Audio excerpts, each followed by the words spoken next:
Je viens de regarder les 2 premiers épisodes de The Shiunji Family Children, et honnêtement, je m'attendais à pire. Alors c'est l'histoire de 7 frères et sœurs, 2 mecs et 5 filles, qui découvrent qu'ils sont tous adoptés, qui n'ont donc pas de lien de sang.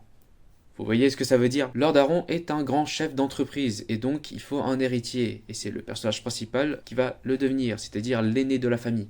Le garçon, parce que vous voyez en fait, les femmes n'ont pas la possibilité de le faire. Alors bien sûr, cette révélation va chambouler leur vision, etc. Ils vont se poser des questions sur la famille, qu'est-ce que c'est, faut-il avoir vraiment des liens biologiques, etc., etc. Mais ils ont quand même pensé en mode, tiens, on n'est pas vraiment liés par le sang, on peut donc se marier, parce que c'est écrit dans la loi, vous voyez. Et donc ils ont une mentalité assez...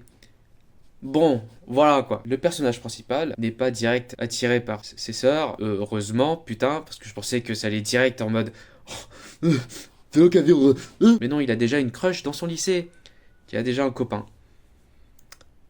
Bon bah c'est cool, hein. Donc le personnage principal a une vision de grand frère, pour l'instant. Et je trouve ça bien qu'il ait encore cette mentalité directe. Mais le grand problème, je pensais que c'était vraiment le personnage principal qui allait être le problème. Mais non.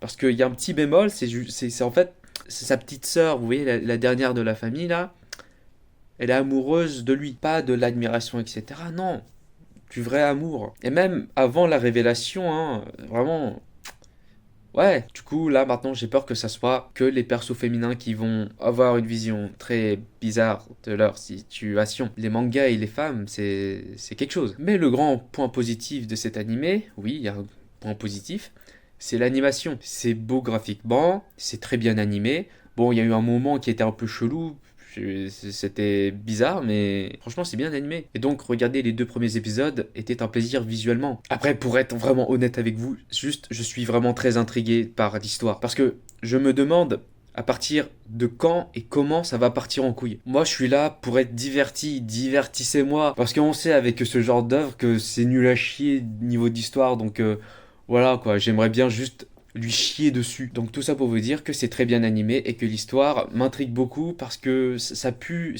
un peu la merde, mais c'est, tu vois, c'est bien de chier dessus, tu vois.